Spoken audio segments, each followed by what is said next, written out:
Uh, Assessing the online system and searching for literature in the area of interest can provide us with a very comprehensive bibliography on a specific topic or on the subject that we are studying.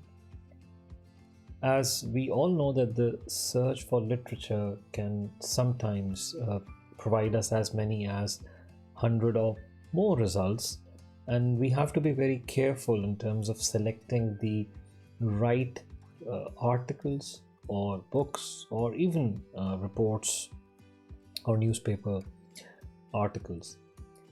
So evaluating the literature is of utmost significance. A glance at the titles of the articles or books, it can indicate which one of them is relevant and which are not relevant to our study. For instance, if we look at the abstract of an article, usually it provides an overview of the study, its basic purpose, then it gives the research general strategy, the findings and conclusions. So a good abstract, it provides us with enough information to help us decide whether an article is relevant for our study or not. Now, when we look at the introduction of an article, it also provides us with an overview of the problem that is being addressed by that research or specific research objectives that they have set. So the introduction often ends with a summary of the research questions that guide the overall study. The problem statement, research questions, and the research objectives, they give us a feel for what the researcher is studying, and thus for the relevance of the article, which we need to keep in mind if we really want to study it or we need to refer it or not.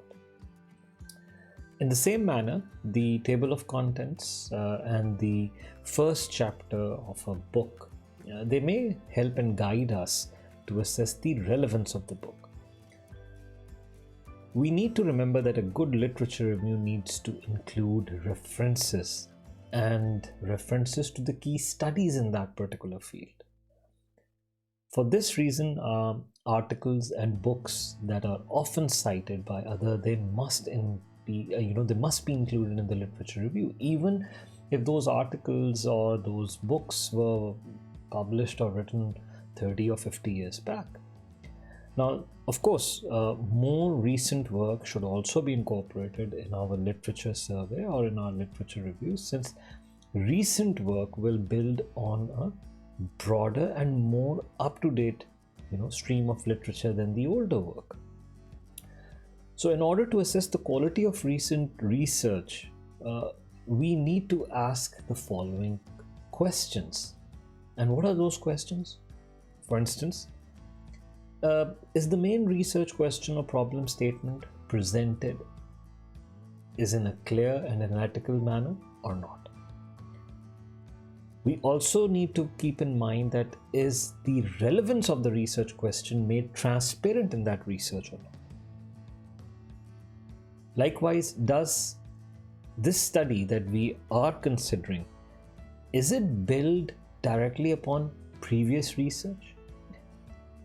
That's a question we need to ask and we need to examine in that research article. Likewise, will the study make contribution to the field? Will it be, is there a theory that guides the research? Is the theory described relevant, and is it explained in an understandable, structured and convincing manner? And are the methods used in the study explained in a very clear manner? Description of methods is very important, so we have to see if that is being clearly showcased in the research paper or not. Is the choice of certain methods motivated in a convincing way? The justification of methods, that is. The sample, is it appropriate?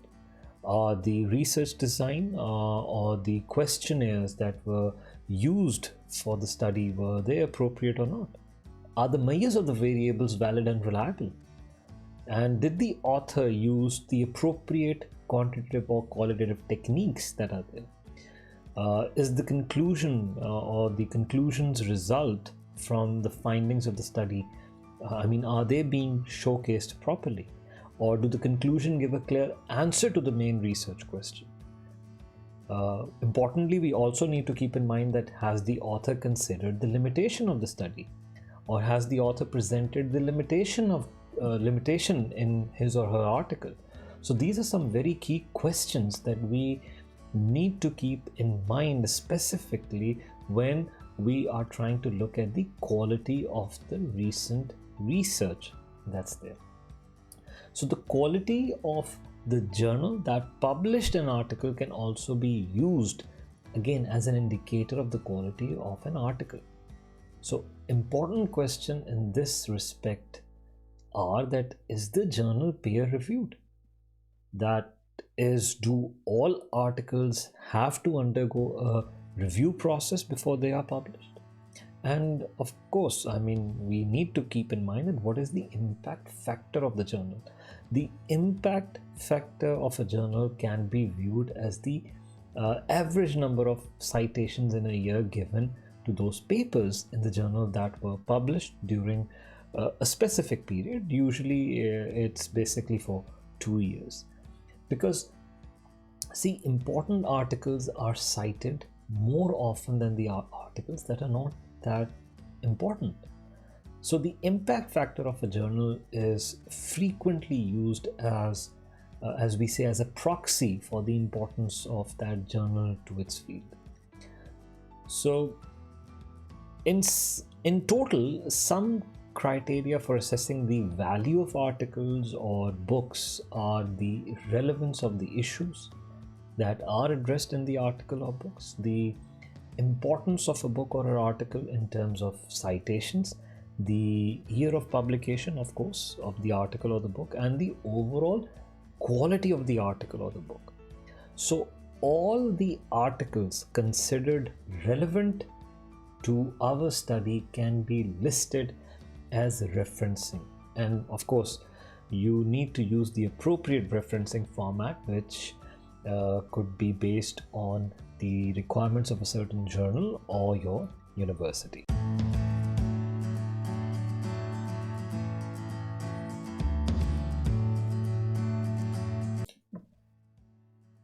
To sum up, literature review is the selection of available documents on a certain topic which contains information, ideas, data, and evidence written from a particular viewpoint, fulfilling a certain aim or express certain views on the nature of the topic and how it is to be investigated, and the effective evaluation of these documents in relation to the research being proposed.